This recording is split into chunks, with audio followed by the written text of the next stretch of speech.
آج کے دن سورہ انفال کی چند آیتوں کی انشاءاللہ تفسیر پیش کی جائے گی، اور آج کا موضوع بھی بڑا اہم ہے، اسلام اور دہشت گردی یا اسلام اور ٹیررزم۔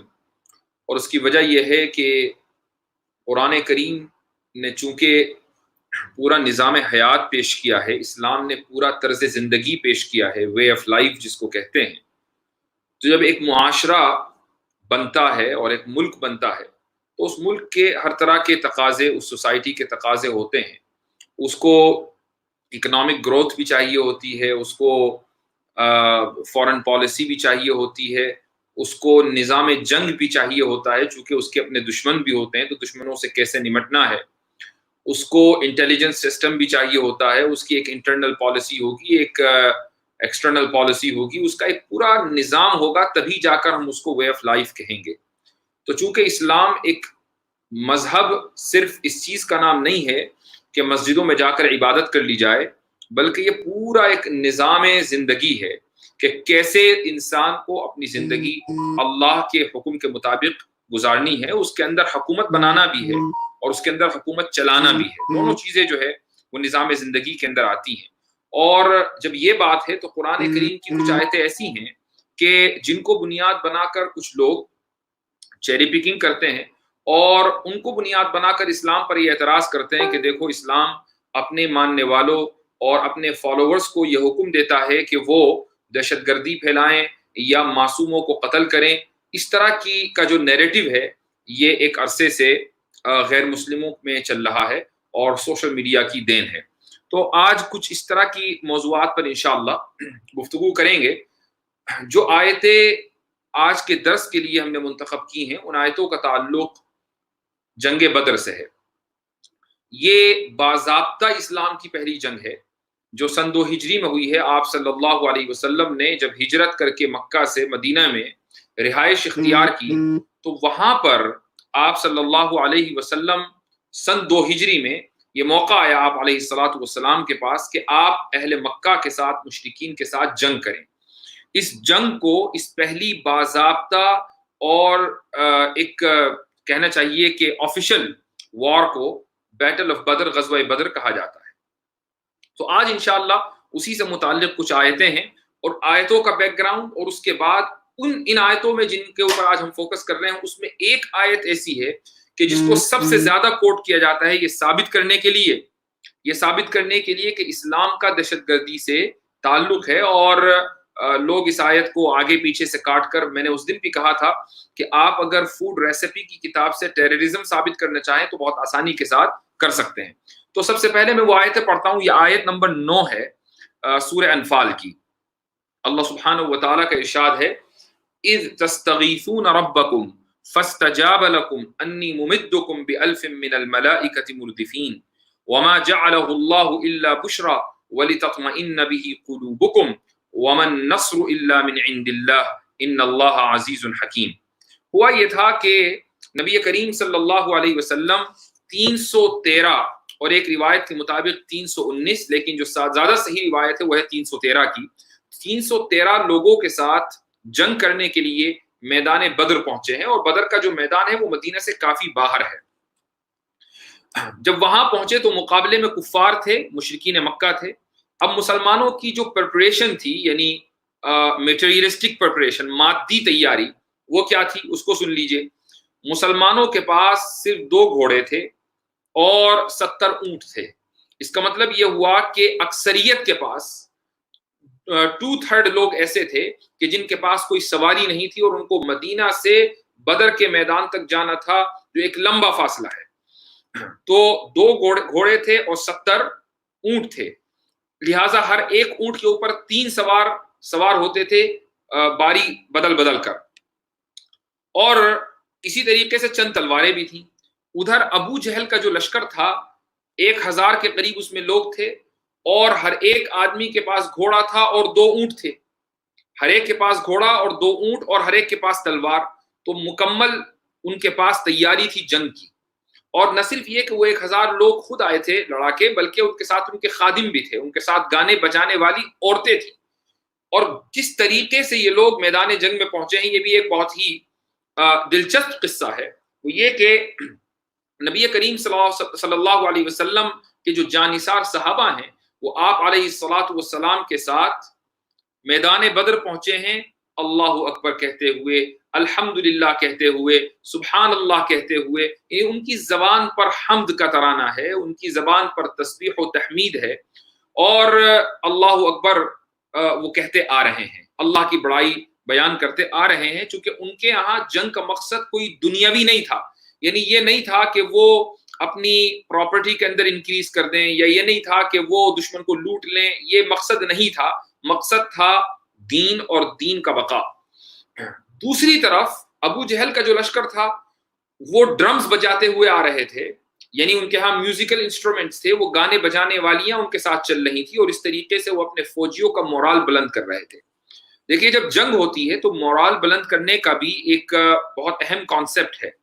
آپ نے دیکھا ہوگا کہ جب کبھی ملک میں جنگ ہوتی ہے تو بہت سے لوگ جو خصوصاً سنگر ہوتے ہیں وہ بھی اس طرح کے گانے لے کر آتے ہیں، اس طرح کے ترانے لے کر آتے ہیں کہ جس سے فوجیوں کا مورال بلند ہو، جس سے ان کے اندر وطن پرستی کا جذبہ پیدا ہو. تو ایسے ہی آج کے دور میں آج تک ہوتا آیا ہے کہ فوجیوں کا مورال بوسٹ کرنے کے لیے یہ چیزیں ضروری ہوتی ہیں. تو ابو جہل کا جو لشکر تھا ان کا مورال جو بوسٹ ہو رہا تھا وہ انہی گانے بجانے والیوں کے ذریعے ہو رہا تھا، میوزک کے ذریعے ہو رہا تھا. ادھر نبی کریم صلی اللہ علیہ وسلم کے جو جانثار صحابہ تھے ان کا جو مورال بوسٹ ہو رہا تھا وہ الحمدللہ کے ذریعے ہو رہا تھا، سبحان اللہ کے ذریعے ہو رہا تھا، اللہ اکبر کے ذریعے ہو رہا تھا. اس طریقے سے یہ دونوں لشکر میدان بدر میں پہنچے. اچھا پھر ہوا یہ کہ جب یہ لوگ وہاں پہنچے تو مکہ والے پہلے سے موجود تھے اور انہوں نے بدر کے میدان میں جو اچھی جگہ تھی وہ پہلے قبضہ لی. یہاں پر اچھی جگہ کا مطلب یہ ہے کہ ادھر پانی کا کنواں تھا، ان کے پاس پانی بڑی وافر مقدار میں موجود تھا، اور وہ جگہ نشیبی تھی. نشیبی کا مطلب یہ ہے کہ وہ دامن میں تھی، پہاڑ کے وادی کہہ لیجئے اس کو، اور وہ ریتیلی جگہ نہیں تھی جس کی وجہ سے ان کو چلنے میں اور سواریوں کو چلنے میں بھی بڑی آسانی تھی. اب جب مسلمان وہاں پہنچے ہیں تو ان کو ریتیلی جگہ ملی اور پانی ان کے پاس تھا نہیں، تو جب وہ چلتے تھے تو پیر ان کے دھستے تھے. تو یہ ایک دوسرا بڑا عجیب واقعہ ہوا. تو بہرحال اس طریقے سے یہ لشکر پہنچا ہے. تو نبی کریم صلی اللہ علیہ وسلم بھی بالکل عام صحابہ کی طرح اپنے آپ کو ٹریٹ کروا رہے تھے. کیسے کہ جس طرح ہر ایک اونٹ کے اوپر 3 لوگ بیٹھتے تھے باری باری، ایسے ہی نبی کریم صلی اللہ علیہ وسلم جس اونٹ پر بیٹھے ہوئے تھے اس پر حضرت علی رضی اللہ عنہ کی بھی باری تھی، اور ایک اور صحابی ہیں جن کا نام ہے ابو قتادہ، ان کی بھی باری تھی. تو کبھی ابو قتادہ اور تو کبھی علی رضی اللہ عنہ اور کبھی نبی کریم صلی اللہ علیہ وسلم. شروع میں آپ صلی اللہ علیہ وسلم کو ان دونوں صحابہ نے آفر کی کہ یا رسول اللہ آپ ہی بیٹھیں، ہم نہیں بیٹھیں گے. احترام میں وہ چاہتے تھے کہ نبی کریم صلی اللہ علیہ وسلم ہی اس سواری پر سوار رہیں. لیکن دیکھیے آپ صلی اللہ علیہ وسلم نے ایک تاریخی جملہ ارشاد فرمایا ہے، اور اس جملے سے کیا سبق نکلتا ہے وہ بھی سمجھنے کی سخت ضرورت ہے. آپ صلی اللہ علیہ وسلم نے ارشاد فرمایا کہ ما انتما باقوا علی المشی منی وما انا باغنا عن الاجر منکما، کہ نہ تو یہ بات ہے کہ تمہیں اجر کی ضرورت ہے اور مجھے نہیں، ثواب کی اگر تمہیں ضرورت ہے تو ثواب کی مجھے بھی ضرورت ہے، اور نہیں یہ بات ہے کہ چلنے پر صرف تم قادر ہو میں قادر نہیں ہوں. نہیں، تم بھی چل سکتے ہو میں بھی چل سکتا ہوں، اجر اور ثواب تمہیں بھی چاہیے تو مجھے بھی چاہیے. اگر یہ بات ہے تو پھر باری باری ہی اس اونٹ کے اوپر بیٹھیں گے، کبھی تم بیٹھو گے کبھی میں بیٹھوں گا. چونکہ میں چلنے کی طاقت رکھتا ہوں تو میں بھی چلوں گا، مجھے ثواب کی ضرورت ہے تو میں بھی ثواب حاصل کروں گا. ایسے نبی کریم صلی اللہ علیہ وسلم میدان جنگ تک پہنچے. اب آج کے دور میں اس کا جو ریلیونس ہے وہ یہ ہے کہ جب ہم کوئی تنظیم بناتے ہیں، کوئی آرگنائزیشن بناتے ہیں، یا کہیں گورنمنٹ بنی ہے تو گورنمنٹ یا آرگنائزیشن کا ایک ہیڈ ہوتا ہے، پریزیڈنٹ ہوتا ہے، یا اس کی جو لیڈرشپ ہوتی ہے وہ سمجھتے ہیں کہ ہم اس دنیا کی کوئی دوسری مخلوق ہیں، کہ ہمارے لیے الگ پروٹوکولز ہونے چاہیے.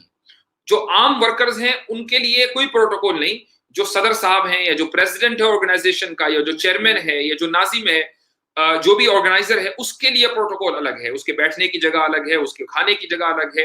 تو یہ جو سسٹم ہے یہ دراصل اسلامی سسٹم ہے ہی نہیں. اسلامی سسٹم کیا ہے کہ نبی کریم صلی اللہ علیہ وسلم اور حضرت علی اور حضرت ابو قتادہ رضی اللہ عنہما یہ تینوں باری باری ایک اونٹ کے اوپر سوار ہو رہے ہیں، کبھی ایک بیٹھتا ہے تو کبھی دوسرا. نبی کریم صلی اللہ علیہ وسلم نے اپنے آپ کو کوئی اسپیشل ٹریٹ نہیں کروایا. یہ اسلامی سسٹم ہے، اور جب تک اسلامی سسٹم کسی آرگنائزیشن میں نہیں آئے گا اس وقت تک وہ آرگنائزیشن اپنے مقصد کے اندر کامیاب نہیں ہو سکتی. یوں تو آپ نے بہت سے دیکھا ہوگا کہ بھئی ہر جگہ ہیرارکی سسٹم ہے، صدر ہے، لیکن جو بھی تنظیمیں کامیاب ہیں تاریخ کے اندر آپ اس میں دیکھیں گے جو بھی اس کی لیڈرشپ ہے اس نے اتنا ہی کام کیا ہے کہ جتنا ایک عام ورکر نے کام کیا ہے، تب جا کر وہ آرگنائزیشنز کامیاب ہوتی ہیں. ایسے ہی اس جنگ میں نبی کریم صلی اللہ علیہ وسلم نے یہی پیغام دیا کہ لیڈرشپ اور واریئرز، جو کمانڈر ان چیف ہیں اور جو سولجرز ہیں، ان دونوں کے پروٹوکول میں کوئی فرق نہیں ہے. خیر، آپ صلی اللہ علیہ وسلم پہنچے اور آپ کے لیے ایک چھپر بنایا گیا اور آپ پوری رات جاگ کر وہاں دعا مانگتے رہے. اور اس رات سارے صحابہ سوئے سوائے نبی کریم صلی اللہ علیہ وسلم کے. آپ صلی اللہ علیہ وسلم نہیں سوئے. آپ صلی اللہ علیہ وسلم دعا مانگتے رہے، پوری رات دعا مانگی، اور یہاں تک کہا دعا میں کہ اے اللہ، اگر آج یہ چھوٹی سی جماعت جو تیرے راستے میں نکلی ہے ہلاک ہو گئی تو پھر اس روئے زمین پر تیرا نام لینے والا کوئی نہیں ہوگا. یہاں تک نبی کریم صلی اللہ علیہ وسلم نے دعا کے اندر یہ جملے ارشاد فرمائے ہیں. تو بہرحال دعا قبول ہوئی، اور اس کے بعد اللہ رب العزت ان آیتوں کے اندر ان واقعات کو بیان کر رہا ہے کہ کیسے اللہ نے دعا قبول کی اور کیا کیا نعمتیں اس موقع کے اوپر مسلمانوں پر نازل کی ہیں. آگے بڑھنے سے پہلے ایک چیز آپ سن لیجئے قبل اس کے کہ جو آیتیں ہیں میں اس کا ترجمہ آپ کو سناؤں. جو بات میں کہنے جا رہا ہوں وہ بہت اہم ہے، اور اس کی وجہ بعض مرتبہ کیا ہوتا ہے کہ جب آپ سے کوئی اعتراض کیا جاتا ہے، اسلام کے اوپر کوئی اعتراض کرتا ہے، تو یہ ضروری ہوتا ہے کہ آپ رائٹ ٹرمینالوجی استعمال کریں. چونکہ ٹرم آپ رائٹ استعمال نہیں کرتے ہیں تو اس لیے سامنے والے کو اعتراض کا موقع مل جاتا ہے. آج کے دور میں ظاہر ہے کہ جس دور میں ہم جی رہے ہیں، یہ جو تاریخ ہے، پولیٹیکل تاریخ، پولیٹیکل ہسٹری، یہ کوئی بہت پرانی نہیں ہے. 100 سال کے اندر اندر یہ نیشن اسٹیٹس بنتے چلے گئے ہیں پوری دنیا میں. خود انڈیا کی جو عمر ہے یعنی انڈیپینڈنس کے بعد وہ 70-75 سال کی، اس سے زیادہ نہیں ہے. تو ایسے ہی 100 سال کے اندر اندر یہ نیشن اسٹیٹس بنے ہیں، اور کچھ اسٹیٹس تھوڑا سا اور پرانے ہوں گے، لیکن آج سے 300 سال پہلے، 400-500 سال پہلے یہ نیشن اسٹیٹس نہیں تھے. ان نیشن اسٹیٹس کی جو بنیاد ہے وہ نیشنلزم ہے. یعنی مثلا جرمنی ہے تو وہ جرمن نیشنلزم کے اوپر ٹکا ہوا ہے. اگر امریکہ ہے تو وہ امریکن نیشنلزم کے اوپر ٹکا ہوا ہے کہ جو امریکنز ہیں جو وہاں پیدا ہو گئے یا جو وہاں مائگریٹ کر گئے اور ان کو نیشنلٹی مل گئی، وہ سارے امریکنز کہلائے، تو وہ امریکنز کا امریکہ ہے. ایسے ہی انڈین نیشنلزم کے اوپر انڈیا بنا ہے. تو جتنے بھی انڈینز ہیں جو یہاں پیدا ہو گئے انڈیا میں، یا ہو سکتا ہے کہ وہ کہیں سے باہر سے مائگریٹ کر کے آئے اور ان کو گورنمنٹ سٹیزن شپ دے دی، وہ سب کے سب انڈین کہلائے. اور ان کی اس نیشنلزم کو جو چیز ڈیفائن کرتی ہے وہ یہ کنٹری ہے انڈیا. ایسے ہی ساری دنیا کا معاملہ ہے. لہٰذا اب جب یہ بات ہو گئی نیشن اسٹیٹس جن کو ہم کہتے ہیں، اب جو بھی دشمن اس ملک کی نیشنل آئیڈینٹی کے خلاف جنگ کرے گا وہ اس ملک کا دشمن ہوگا. مثال کے طور پر اگر کوئی ملک انڈیا پر یا کوئی ملک امریکہ کے اوپر حملہ کرتا ہے تو وہ کیوں کرتا ہے؟ وہ اس ملک کی نیشنل آئیڈینٹی کو ختم کرنا چاہتا ہے. اس لیے وہ ملک اس ملک کا جس کے اوپر حملہ کیا جا رہا ہے دشمن ہے، اور اس دشمنی کی وجہ سے جنگ شروع ہو جاتی ہے. مثلا جس زمانے میں رشیا اور امریکہ کے درمیان کولڈ وار چل رہی تھی تو اس وقت رشیا امریکہ کی آئیڈینٹی کو، جو نیشنل آئیڈینٹی ہے، اس کو ختم کرنا چاہتا تھا، اور امریکہ رشین نیشنل آئیڈینٹی کو ختم کرنا چاہتا تھا. تو دونوں ایک دوسرے کی جو نیشنلزم پر بیسڈ آئیڈینٹی تھی اس کے خلاف تھے، اس کے دشمن تھے. لہٰذا دونوں کے درمیان دشمنی تھی، دونوں کے درمیان کولڈ وار چل رہی تھی. اب آئیے اس زمانے میں، یہ تو 200-300 سال کے اندر ہوا ہے سب. اس سے پہلے کیا ہوتا تھا؟ اس سے پہلے جو ملک ہوتے تھے وہ نیشنلزم کی بنیاد پر نہیں ہوتے تھے، وہ اس کی بہت ساری بنیادیں تھیں. مثلا ٹرائبلزم ایک بنیاد تھی کہ قبیلوں کے بہت سارے قبیلے ایک الائنس بنا لیا کرتے تھے، پورا علاقہ ان کا ہوتا تھا. یا مثلا مدینہ منورہ سے میں نبی کریم صلی اللہ علیہ وسلم نے جو ہجرت کی ہے اس سے پہلے پورے عرب میں ٹرائبل سسٹم تھا. جگہ جگہ الگ الگ قبیلے تھے اور ان سب لوگوں نے ایک الائنس بنایا ہوا تھا. قریش کا جو قبیلہ مکے میں رہتا تھا یہ سردار تھا، اور یہ پورا علاقہ جس کو عربین پیننسولا کہا جاتا ہے، یہ سب کے سب وہیں پر رہتے تھے. یہ ان کی ٹیریٹوری تھی، اور یہ اتنی بیکار جگہ تھی اس معنی اگر کہ یہاں کوئی اکنامک گروتھ نہیں تھی، یہاں کوئی فارمنگ انڈسٹری نہیں تھی، یہاں کچھ نہیں تھا.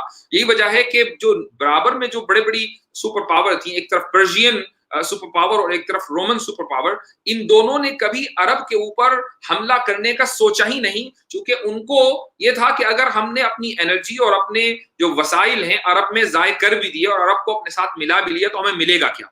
دیکھیے جو مینٹالٹی ہے وہ کبھی تبدیل نہیں ہوئی. اس زمانے میں جو جنگیں ہوتی تھیں وہ اکنامک گین کے لیے ہوتی تھی، یعنی پیسہ کمانے کے لیے. آج بھی جو جنگیں ہوتی ہیں وہ پیسہ کمانے کے لیے ہوتی ہیں. اگر کوئی ملک کسی دوسرے ملک پر حملہ کرتا ہے، امریکہ اگر کہیں حملہ کرتا ہے تو اس کے پیچھے بہت سارے مقاصد ہوتے ہیں. وہاں کے گیس کے اوپر قبضہ کرنا ہوتا ہے، وہاں کے پیٹرول کے اوپر قبضہ کرنا ہوتا ہے، وہاں کی جو بھی وسائل ہیں ان کو اپنے یہاں لے کر آنا مقصد ہوتا ہے. عراق وار کے اندر دنیا نے دیکھا، افغانستان وار کے اندر دنیا نے دیکھا. تو یہ ایک ایسی چیز ہے کہ جس کو امریکنز خود ڈینائی نہیں کرتے ہیں. تو آج بھی جو جنگیں ہوتی ہیں وہ اکنامک گین کے لیے ہوتی ہیں، اس زمانے میں بھی اکنامک گین کے لیے ہوتی تھی. یہی وجہ ہے کہ رومنز اور پرشینز دونوں نے کبھی عرب کے اوپر حملہ کرنے کا سوچا ہی نہیں. اب آئے نبی کریم صلی اللہ علیہ وسلم مدینہ منورہ تشریف لائے اور یہاں آ کر ریاست قائم ہوئی، ایک اسٹیٹ قائم ہوا. یہ اسٹیٹ جو تھا وہ ٹرائبل سسٹم پر بیسڈ نہیں کرتا تھا، یہ کسی ٹرائب کو ریپرزینٹ نہیں کرتا تھا، کسی قبیلے کو، یا یہ نیشنلزم کے اوپر ڈیپینڈ نہیں کرتا تھا، چونکہ نیشنلزم تو اس وقت تھی ہی نہیں. نیشنلزم تو 200 سال پرانی ایک چیز ہے جس کو ابھی لوگوں نے جانا ہے. اس سے پہلے نیشنلزم نام کی کوئی چیز نہیں تھی. لہٰذا آج کے دور میں بیٹھ کر یہ کہنا کہ اس زمانے میں جو اسٹیٹ قائم ہوئے تھے وہ غلط تھے، اس سے بڑی جہالت کوئی نہیں ہوگی، چونکہ اس زمانے میں جو اسٹیٹ تھے وہ نیشنلزم کی بنیاد پر قائم ہوتے ہی نہیں تھے. تو آپ صلی اللہ علیہ وسلم نے جو ریاست قائم کی وہ مذہب کی بنیاد پر قائم کی، وہ دین کی بنیاد پر قائم کی. اور آپ صلی اللہ علیہ وسلم کی ریاست پہلی ریاست نہیں تھی جو دین کی بنیاد پر قائم ہوئی تھی، بلکہ بنو اسرائیل میں طالوت نے جو ریاست قائم کی تھی، جس کا ذکر سورہ بقرہ میں ہے، جس کو اللہ سبحانہ و تعالیٰ نے بنو اسرائیل کے لیڈر کے طور پر انٹروڈیوس کرایا، جن کے بارے میں ہے کہ بسطتاً فی العلم والجسم، کہ وہ اپنی فزیکلی بھی بہت اسٹرانگ ہے اور اپنے علم اور اپنی معلومات کے اعتبار سے بھی بہت بلند ہیں. تو وہ بھی ایک ریاست قائم ہوئی تھی. وہ قائم کی تھی کس نے؟ طالوت نے. اسی طریقے سے نبی کریم صلی اللہ علیہ وسلم، حضرت داؤد کی جو ریاست تھی وہ بھی دین کی بنیاد پر قائم تھی.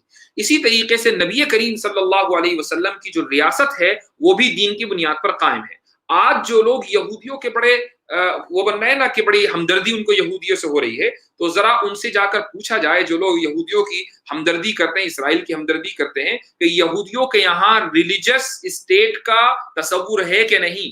اور یہ تصور حضرت داؤد علیہ السلام کے یہاں سے چلا آ رہا ہے، حضرت سلیمان علیہ السلام کے زمانے سے چلا آ رہا ہے. تو اگر یہودیوں میں ریلیجس اسٹیٹ ہو سکتا ہے، ایک جوش اسٹیٹ ہو سکتا ہے، تو بھائی مسلمانوں نے کیا قصور کیا ہے؟ ان کا ایک ریلیجس اسٹیٹ کیوں نہیں ہو سکتا؟ تو نبی کریم صلی اللہ علیہ وسلم نے مذہب کی بنیاد پر ایک اسٹیٹ قائم کیا. اچھا، اب آج کے دور میں جب نیشنلزم کے خلاف کوئی حکومت حملہ کرتی ہے، آپ کے ملک کے نیشنل انٹرسٹ کے خلاف اگر کوئی حکومت حملہ کرے گی تو وہ حکومت یا وہ ملک دشمن ملک تصور کیا جائے گا. ایسے ہی اس زمانے میں چونکہ وہ ملک نبی کریم صلی اللہ علیہ وسلم کی ریاست اور آپ صلی اللہ علیہ وسلم کا قائم کردہ اسٹیٹ چونکہ مذہب کی بنیاد پر قائم ہوا تھا، نیشنلزم کی بنیاد پر قائم نہیں ہوا تھا، تو اس ملک کے ریلیجس انٹرسٹ کے خلاف جو بھی طاقت اٹھے گی اس طاقت کو دشمن تصور کیا جائے گا. تو مدینہ کی جو ریاست قائم ہوئی تھی وہ مذہبی ریاست تھی. اب اس ریاست کے مذہبی انٹرسٹ کے خلاف اگر کوئی بھی ملک کھڑا ہوگا یا کوئی بھی قبیلہ کھڑا ہوگا یا کوئی بھی گروپ کھڑا ہوگا، اس گروپ کو دشمن تصور کیا جائے گا. لیکن اس گروپ کے لیے لفظ دشمن استعمال قرآن نے نہیں کیا. یہ بھی ایک اہم پوائنٹ میں آپ کو بتا رہا ہوں تاکہ آپ جب کسی سے گفتگو کریں تو یہ چیزیں آپ کے ذہن میں رہیں کہ اللہ سبحانہ و تعالیٰ نے قرآن کریم میں جگہ جگہ ان دشمنوں کے لیے کہ جو مدینے کی ریاست کے مذہبی انٹرسٹ کے خلاف مسلح ہو کر آئے تھے، ان کے لیے دشمن کا لفظ استعمال ہر جگہ نہیں کیا ہے. پھر کیا لفظ استعمال کیا ہے؟ اللہ سبحانہ و تعالیٰ نے ان کے لیے جگہ جگہ کافر کا لفظ استعمال کیا ہے. اور کافر کا لفظ جہاں بھی استعمال ہوا ہے صرف انہی کے لیے استعمال ہوا ایسا نہیں ہے. کہیں کافر کا لفظ عام ڈس بلیور کے لیے استعمال ہوا ہے جو خدا میں یقین نہ رکھتا ہو، اور کہیں کافر کا لفظ دشمن کے لیے استعمال ہوا ہے. تو جتنی بھی آیتیں جنگوں کے تعلق سے قرآن کریم میں ہے، سورہ توبہ میں ہے، سورہ انفال میں ہے، سورہ آل عمران میں ہے، اور جگہ جگہ یہ آیتیں